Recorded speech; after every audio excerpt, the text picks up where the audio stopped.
கனடாவில் வாழ்க்கை செலவுகள் உயரும் அதே வேளையில் அடமான கடன்களும் தொடர்ந்து வளர்ந்து வருகின்றது. கடந்த ஆண்டு நவம்பர் மாதமளவில் குடியிருப்பு அடமான கடன் சுமார் 2.4 டிரில்லியன் எட்டியது.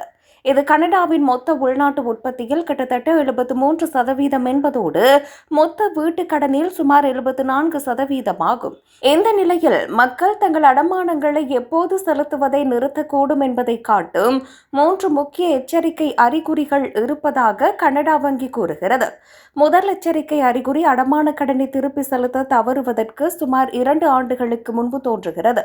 இந்த நேரத்தில் பல குடும்பங்கள் கடன் அட்டைகள் அல்லது கடன் வரிகள் போன்ற நுகர்வோர் கடனை அதிகமாக பயன்படுத்த ஆரம்பிக்கின்றனர். மக்கள் பொதுவாக கடன் பயன்பாட்டை தங்கள் வரம்பில் 33%க்கும் குறைவாக வைத்திருக்க வேண்டும் என நிபுணர்கள் கூறுகின்றனர். ஆனால் அது 40 முதல் 50% அடையும் போது நிதி அழுத்தம் ஏற்படக்கூடும். இதேவேளை கனடாவில் கடன் அட்டை தொடர்பான குற்ற விகிதங்களும் 20% வரை அதிகரித்துள்ளன. இவ்வாறு இருக்க இரண்டாவது எச்சரிக்கை அறிகுறி அடமான கடனுக்கு 1 முதல் 2 ஆண்டுகளுக்கு முன்பு மக்கள் மற்ற கடன்களுக்கான கொடுப்பனவுகளை தவறவிட தொடங்கும் போது நிகழ்கிறது. குறித்த கொடுப்பனவுகளில் கடன் அட்டைகள், வாகன கடன்கள், வீட்டு சமபங்கு கடன் மற்றும் பிற தவணை கடன்கள் ஆகியவை அடங்கும். பணம் செலுத்த தவறுவது ஒரு நபரின் கடன் அட்டை ஸ்கோரை விரைவாக குறைத்து கடனை ஒருங்கிணைப்பதற்கான வாய்ப்புகளை குறைக்கும்.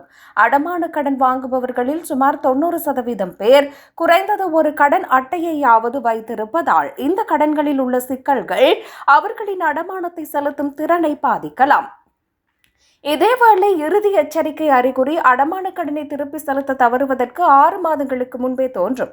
இந்த நேரத்தில் தவறவிட்ட கொடுப்பனவுகள் சடுதியாக அதிகரிக்கின்றன. மேலும் மக்கள் பெரும்பாலும் தங்களுக்கு கிடைக்கும் அனைத்து கடனையும் பயன்படுத்துகிறார்கள். இந்த கடன் வாங்குபவர்கள் அதிக நிதி அழுத்தத்தை உணரும் நேரம் என நிபுணர்கள் கூறுகின்றனர்.